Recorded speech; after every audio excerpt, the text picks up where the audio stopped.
しぶりです。前回の動画が3週間前ぐらいに投稿したものなんですけれど、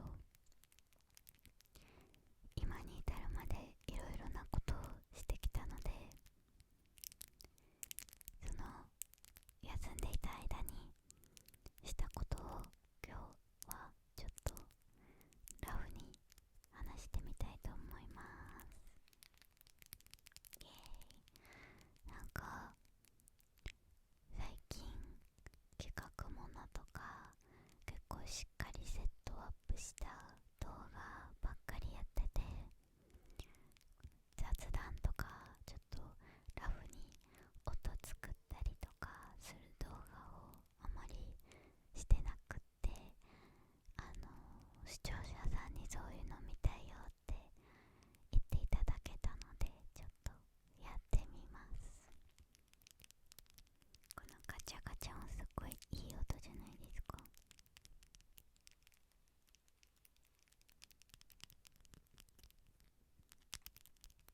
私この音大好き。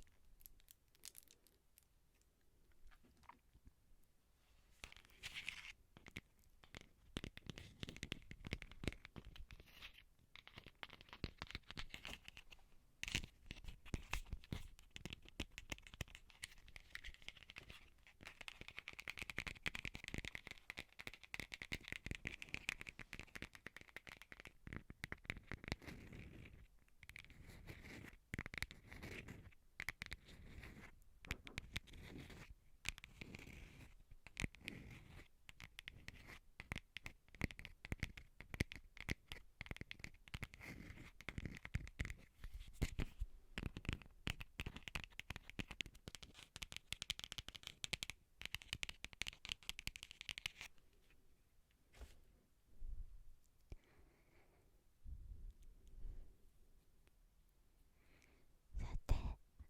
お休みしていた間、私が何をしてたかと言いますと、イベントを開催していました。イエーイ。東京で視聴者の東京で視聴者様に会うイベントをしていました。110人ぐらいの方々にお会いできて、すっ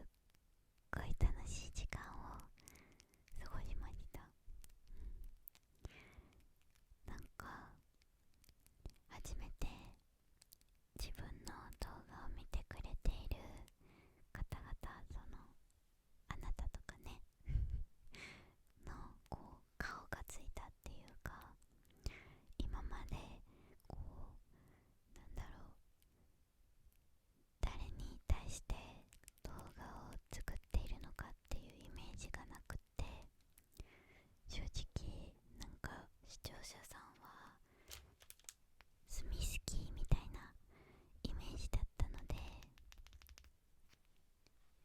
スミスキーに向かってお話ししたり、動画を作ったり、音を作ったりとかしてるイメージだったんですけど、初めてね、こう誰っていうのがね、イメージついてすごい貴重な経験でした。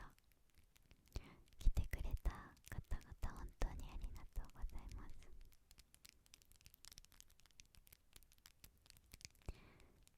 最初にトークショーを40分ぐらいしたんですけれど、皆様の前でね、椅子にポツンと座ってなんかスタンドアップコメディアンみたいな感じでお話しさせていただいたんですけど、私台本とかあるともう何もかも分かんなくなっちゃうから、全部アドリブで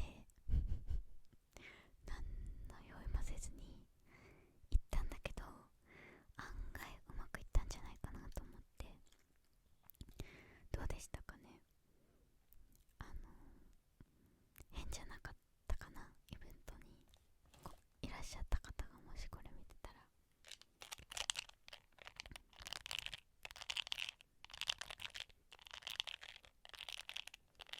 なんか一個気づいたのが、もしかしたら私の笑いのツボと視聴者様の笑いのツボって違うのかなと思って、または私がもうシンプルに面白くないのか、多分後者なんですけど、イベントでトークショーの時に何回か私なんだろう、面白いと思ったことをちょっとボケてみたりとかしてみたんですけど、ここ面白いだろうって思ったところでは笑いが生じず、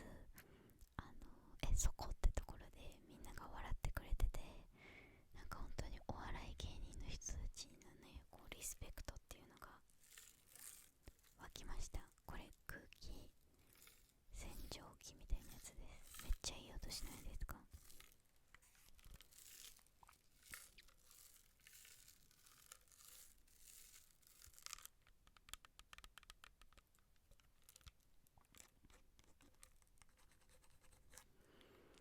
そうなんですよ。でトークショーした後に一人一人のお客様に握手したりとか、あとみんなと写真撮って、一人一人とね、でお話をちょっとするっていうのをやってたんですけど、すごい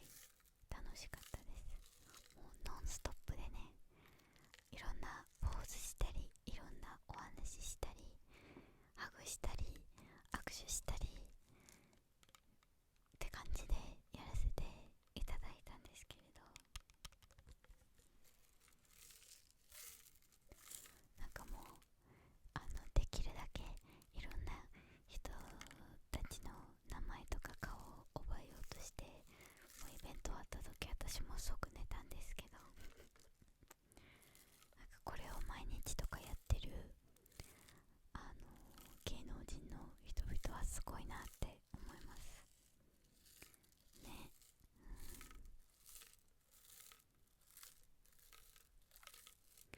そうそう。でなんか雑談動画についてなんですけど、私雑談の動画需要あるって全く思っていなくって、なんか最近企画ものとかが多かったのも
どうしよう、どんな風に見られてるんだろうとかはね思っちゃうよね。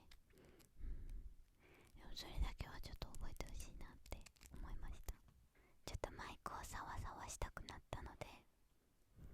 マイクカバーを変えてみてよ。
なんか私が今まで黙々と続けてきた動画作りがこう目に見える実在する人々の人生を影響してるっていうことを今回イベントで確信できて、より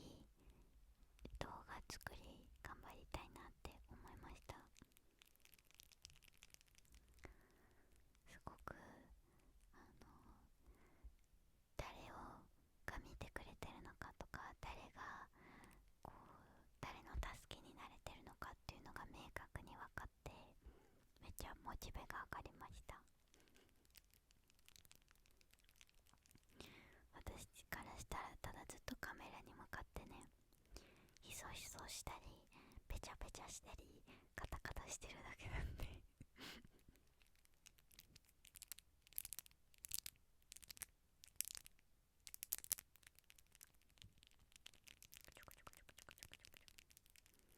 そうで、イベントの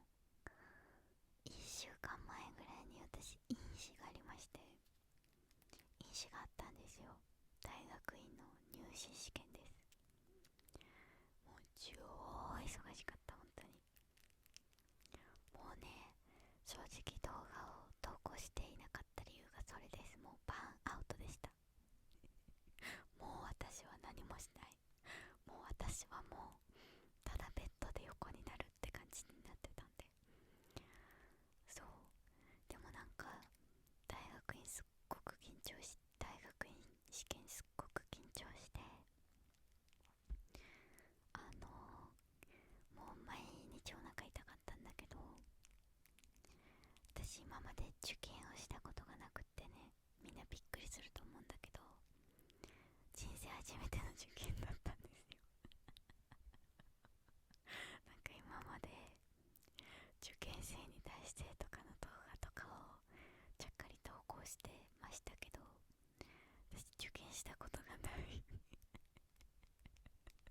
だからなんか誰にアドバイスを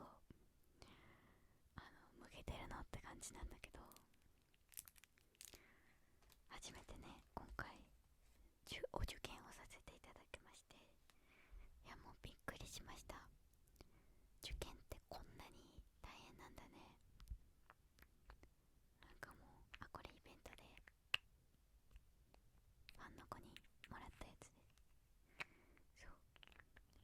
びっくりしたんだけど、試験が始まるもう5日前くらいからはもう生きてる心地がしないんですね。何日前かは人によるかもしれないけど、私本当になんかサンズの川をずっと渡って来て戻ってってやってる気持ちでした。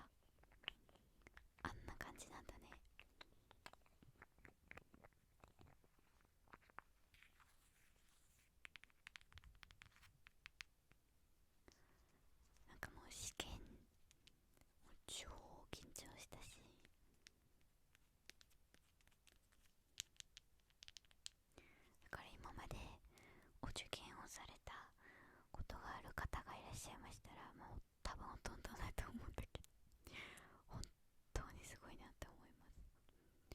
もう心からリスペクトです。なんか私びっくりしたんだよね。みんな日本の方々、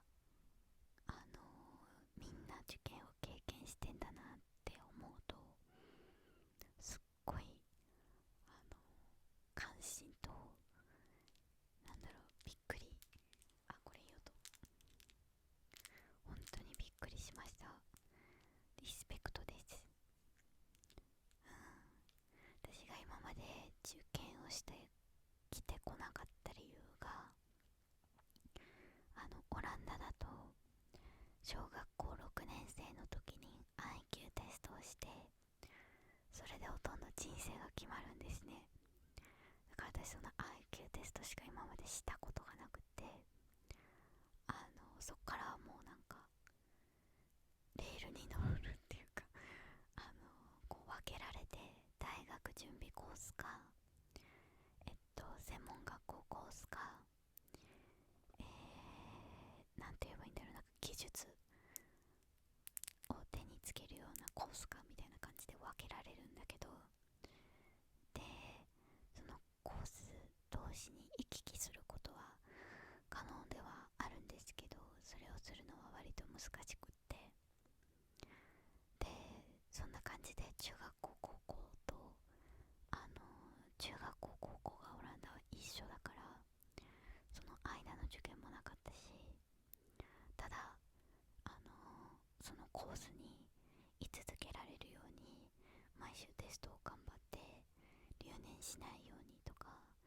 別のコースに入れられないようにするっていうのをやり続けて、で本来は高校を卒業するための卒業試験っていうのがオランダにあるんですね。ただその時2020年の2月だったんですよ。でちょうどその頃にコロナが発生しまして、私の年代の子たちの受験が全部パーになったんです。もう白紙になりまして、でその結果として私の学年だけ受験をせずに、今までの学年の成績を元に卒業するかしないかっていうのの判断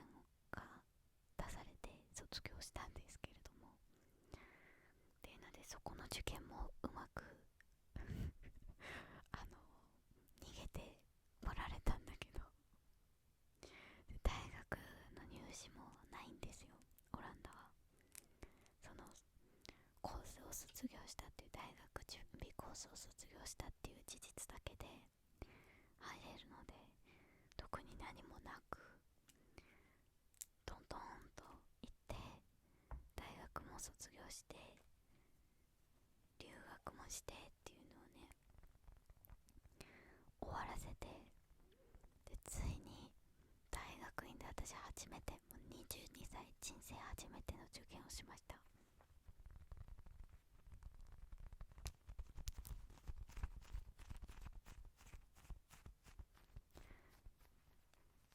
なんか私ね、本当に失礼な話なんだけど、今までポモドーロの勉強動画とかを投稿してて、受験生に向けてみたいな感じで投稿したりとか、受験生の子たちからのコメントをいただいて、なんかもう毎日ストレスで寝れないですみたいなのをね、お聞きてんか、聞いてる時に、いやそこまでじゃないだろうって私本当に思ってたんです。大変申し訳ないんですけど、そのなんだろう、緊張するのはもちろんわかるんだけど、なんだろう、なんかそんなにストレスなものなのかなって思ってたの。なんかその、なんて言えばいいんだろう、その落ちたらまた別の学校行って、そっからまた勉強して行きたいところに行けるじゃんって私思っちゃってたので、すごく申し訳ないんだけど、でも実際その場に立ってみて、すっごいストレスなんだなと思ってなんか間違いないく、その落ちたとしても別の選択肢があるのは確かなんですけど、やっぱりそこであの個人的に私はこうどうしてもやっぱりこう負けたくないとか、こうスムーズに行きたい方向に行きたいとか、こう一番行きたい学校とかコースに落ちたくないとか、そういう気持ちがねたくさん湧いてきて、で私の場合他に親とかからここに入りなさいとか全く言われずに、自分の意思でね大学院に行ってるんで、そこら辺の外部のプレッシャーとかはないんだけど、その親の方からここを受かってほしいとか、例えば塾の、料金を支払ってもらってるとか、学費を支払ってもらってるとかになると、やっぱりプレッシャーとか期待とかって生まれるだろうし、すっごい大変なんだなって心から思いました。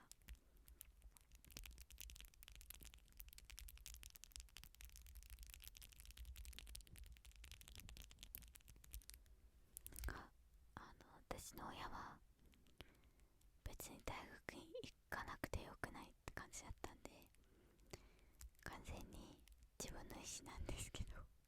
もう大学とかも私がやる、私が行くって感じでも突っ走って全部自分でやってきたんで、そこら辺からのプレッシャーは幸いなかったんですけど、もしあったとしたらすごいストレスだったなと思って、なんかこう YouTube のおかげで私は自分で学費を払って大学に行けてるので、なんか本当にありがたいなって思いました。私 YouTube なかったら大学院とかも無理だったんですよ。多分大学も行けてたかなって感じなんで、すごいありがたいです。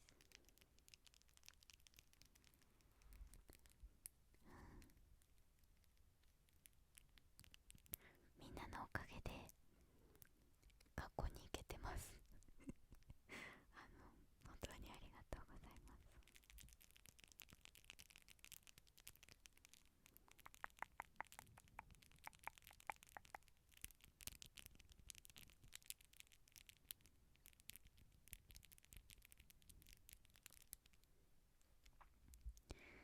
あとイベントが終わった後に東京にいる同じく ASM アーティストのお友達とたくさん遊んできました。いいやマイカちゃん、ドットお米 ASMR のマイカちゃんとか、ベニオ店長とか、ホープフル ASMR ののぞちゃんとかに会ってきました。はい。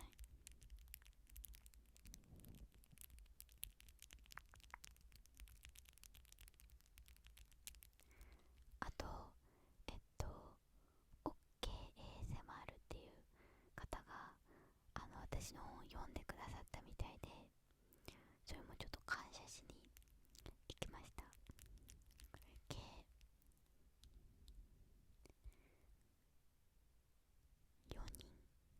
4人に会ってきました。大変光栄です。それでディズニーにお友達と行ったんですけれど、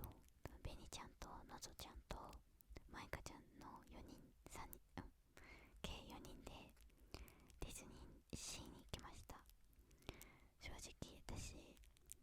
もうバカなカミングアウトなんだけど、私ディズニーが今まで嫌いだったんですね昔友達2人とディズニーランドに行った時になんかすごい大変な目にあって、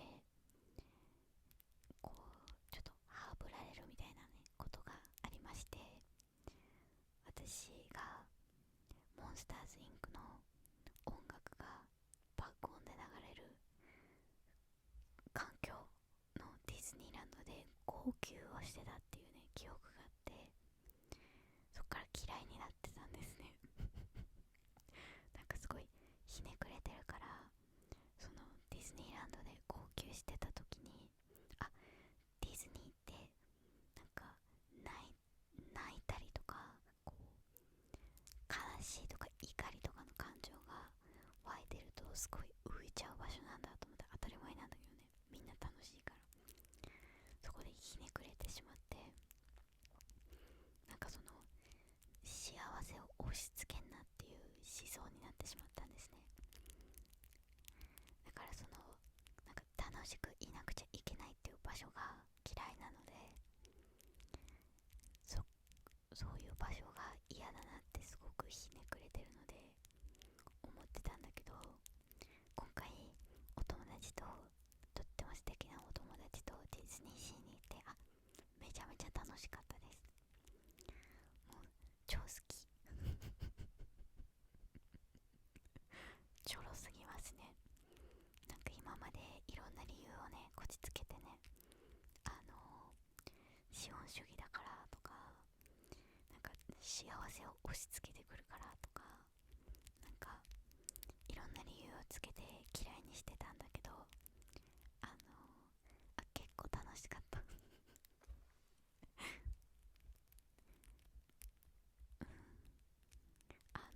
やっぱ人ですね。一緒にいる人で物事の良し悪し好み嫌いがつくんですね。はい、大変申し訳なかったです。なんでみんなこんな楽しそうにしてるんだろうって私今まで思ってたんですよ。ディズニーに行ってる人たちを見てね、なんかその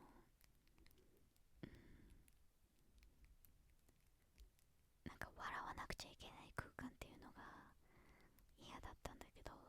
今回すごく素敵なお友達といって、みんな無理に笑ってたりとかしてるんじゃなくて、普通に楽しいから笑ってるんだっていうのはね、気づいて、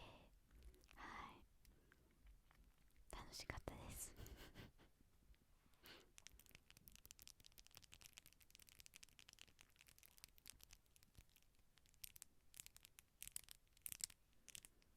やっぱりどんな場所でも素敵な人たちと一緒にいると楽しくなるんですね。でも一つね追加したいのが、私日本のディズニーに行くのが初めてだったんですよ。今までパリのディズニーランドにしか行ったことがなくって、ですごいびっくりしたのが日本のディズニーランドのクオリティの高さですね。パリのディズニーランドに行った時はもう従業員の人たちとかもう景気よくプンプン丸フェイスだったんですけど、ディズニーシーに行ってびっくりしました。もう従業員の方一人一人がニコニコなんですよね。で、道案内とかお願いしてもすごい丁寧に笑いながら答えてくれてびっくりしました。なんか申し訳ないって気持ちも湧いてきて、なんかすごい丁寧にね笑いながら答えてくれてるのが申し訳ないってなって、絶対だって暑い中さ、炎天下の中立ってたりとかして、本当は足痛かったりとか、まあ早く帰りたいと思ってるはずなのに、笑っていただいているそのホスピタリティがねすごい感激しました。ディズニーにしっかりと報酬を得ていてほしいなと願うんですけれど、多分そうではないですよね。本当にねすごい皆さんのホスピタリティ、皆さんって視聴者様みんなが従業員なわけじゃないんだけど、ディズニーキャストのホスピタリティがすごかったです。本当にパリの人、パリの従業員の方々とか、メインゲートの荷物チェックするところとかマジで NEXT つってバッグガサガサガサって言って OK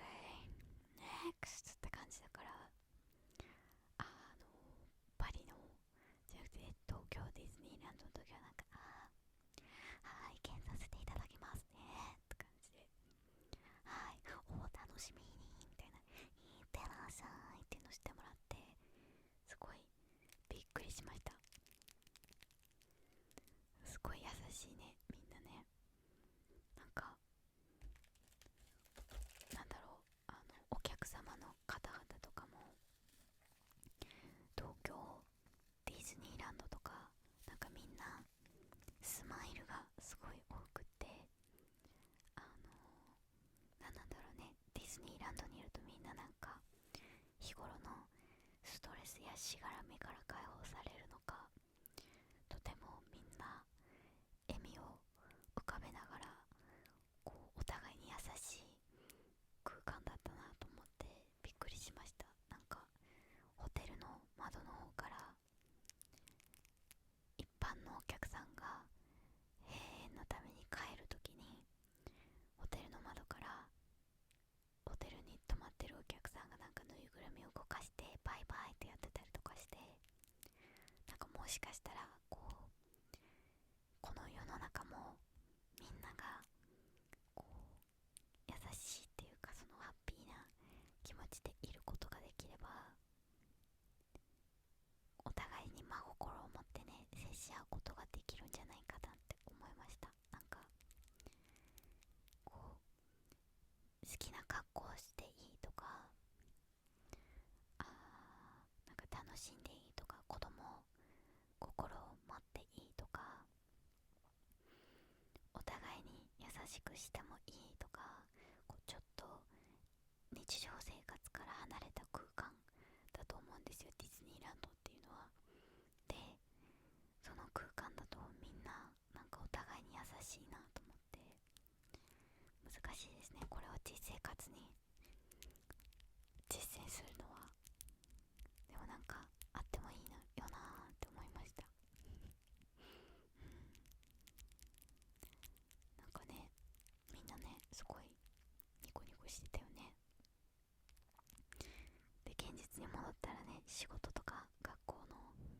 ストレスが戻ってきて、そうはなれなくなっちゃうんだけど、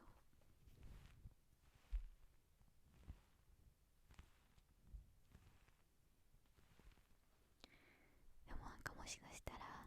日本の方々がとてもディズニーが好きな理由って、多分その空気感が好きだからなのかなって思いました。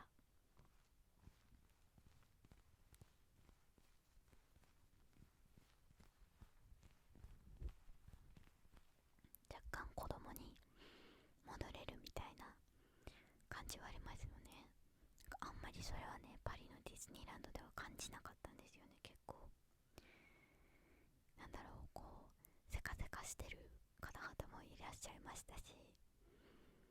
我が先みたいな方々もいらっしゃったので、東京ディズニーランドの方が個人的には好きでした。はい。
試験は英語力ってよりかは集中力とどれくらい過去問を練習してきたかとか、あとはなんかテストを受けるのがうまいかっていうのをね、チェックしてるテストだと思います。なんか英語能力ではないなって思います、正直。受けて受けたことがある方は多分ちょっとわかると思うんですけど、なんかとにかく量が多いし、ほとんど似たような質問なのにめちゃめちゃ量が多くて、私途中でもう集中力がもうなかったです。はぁって感じだし、リスニングもなんか1回しか聞かせてもらえなくって、ペースが速いから1回でも集中力なくしてボーってしちゃったらもう終わりです。あれなんだっけってなったらもう次の質問もうみんな読んでるから、もうそう1個もね、1個の問題を捨ててやるしかない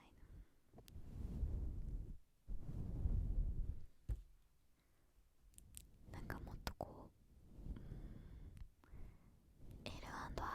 なんかリスニングとリーディングがトイックでは主流だけど、スピーキングとライティングも同じくらい、またはより大事だと思うので、そちらを重視するのもいいんじゃないかなって私は思うんですよね。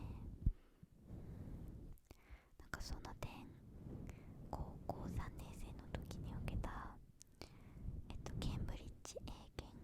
が私の中ではすごいトップの英語の試験で、もうありとあらゆる方面からいろんな角度で英語能力を試されて、丸1日かかるんですけど、すごいね、なんかこうスコアがちゃんとその受けた人の英語能力を映してる気がします。はい。でもね、日本の会社とかはトイック一番優先しますもんね。残念です。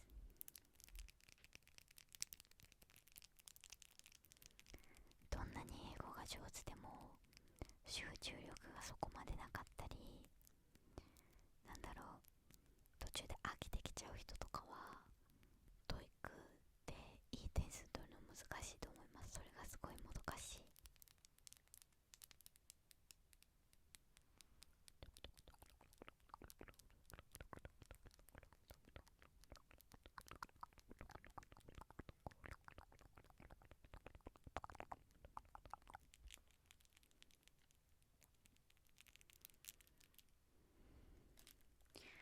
でも私本当に一つ感謝したいことがあって、あのコメントとかね、いただく、送ってくれる視聴者さんとかもそうなんですけど、 YouTube を通してあの実際に視聴者の方とお友達になったりとか、 YouTube を通してあの他の配信者の方々と仲良くなったりとか、すごいありがたいなって思いました。私本当に YouTube がなかったら怖いんですよ、想像するのが。もう全く違う人生だったので、 YouTube 経由でできた友達が今ほとんどで、学校とかなんだろう、幼少期の友達とか私ほとんどいなくって、今まで私自分のことをね、本当に友達がもうこの先の人生誰もできないんだろうなと思ってたんですよ。もう友達がこう自分の問題のせいでできないんだって思ってて、なんか周りの人と合わないな、話が合わないな、なんか傷つくなっていう経験が多かったんですけど、なんか YouTube を通して自分に合うような方々とお会いできて、やっと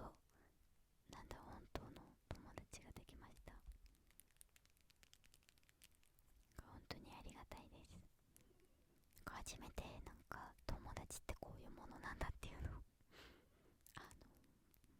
経験しました。今まで私が思ってた友達っていうのは多分友達じゃないんだろうなっていうすごいありがたいです。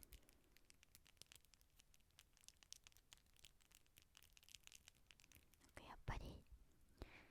もしかしたらこう今この動画を見てくれてるあなたも人間関係とかの問題があるかもしれないんですけど、私が思ったのはもしかしたら問題は自分じゃなくって環境なのかもしれないって、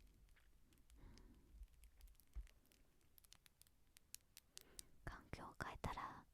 自分が変わったり思考が変わったり人が逆に好きになったりいい刺激にあったりすごく変わるんだなって思いました。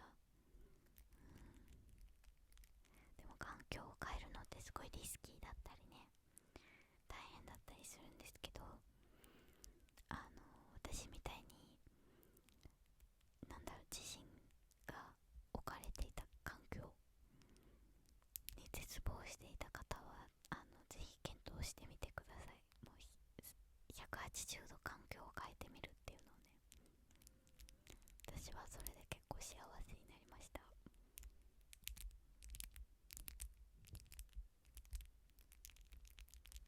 もちろんなんか環境を変えたすぐとかはすごい不安だし誰も知らないししんどかったんだけど、なんか逆に自分をその大変な状況に置くことで誰にも頼れないっていう空間を作りより強くなった気がします。私なんか一人暮らし始めた 1,2 年とかは本気で鬱だったんですけど、最近はちょっとまた取り戻しました。や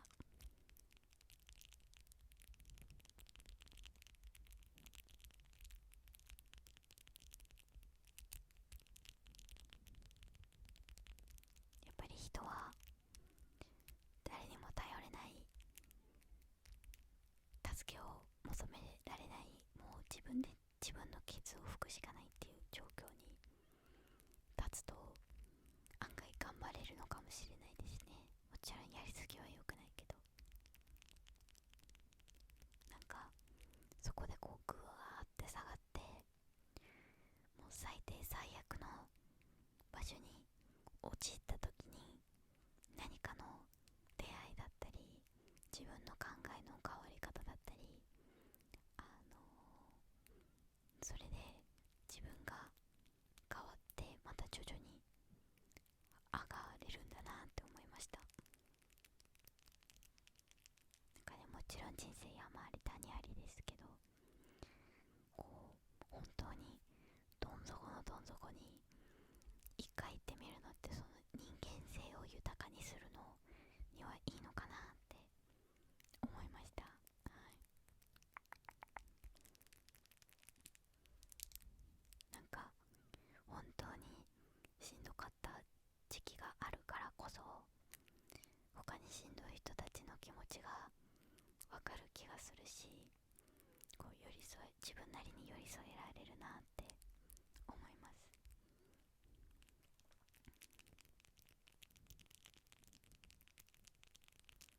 なんか自分の自信とかすごい悩んでた時期があって、こう何をベースに自信を持った方がいいのかがわからないとかね、そういうのがあったんだけど、なんか最終的に最近気づいたのが、こう外見とか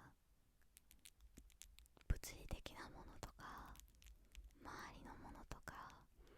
そういうのじゃなくて、揺るぎない自分の中の何かに自信を持ってればそれが一番こう安定したエゴなのかなと思って、例えば私最近実践してるのはいい人でいることなんですよ。なんかいい人でいるとその自分がいい人、自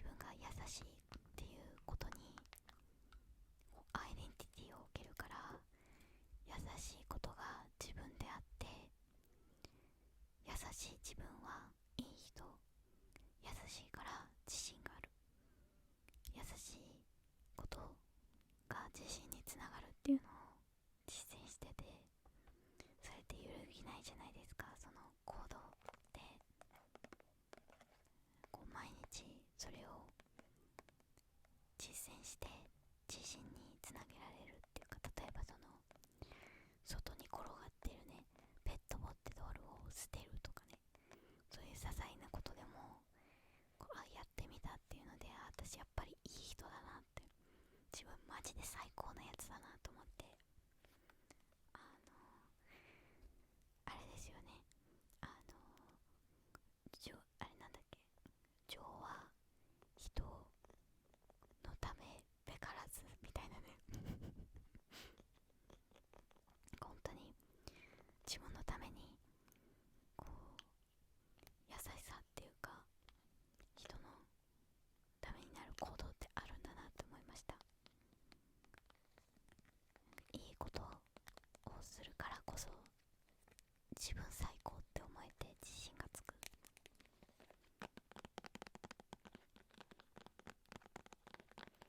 でもしなんか今日自分の外見が好みじゃないなって思ったとしても、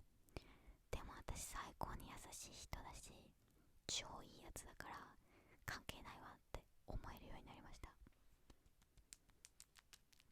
もちろんね、浮き沈みとかはすごいあるけど、なんか自分マジ最高だなって思うようにしてます。なんか性格マジ自分で良すぎないって、マジでいい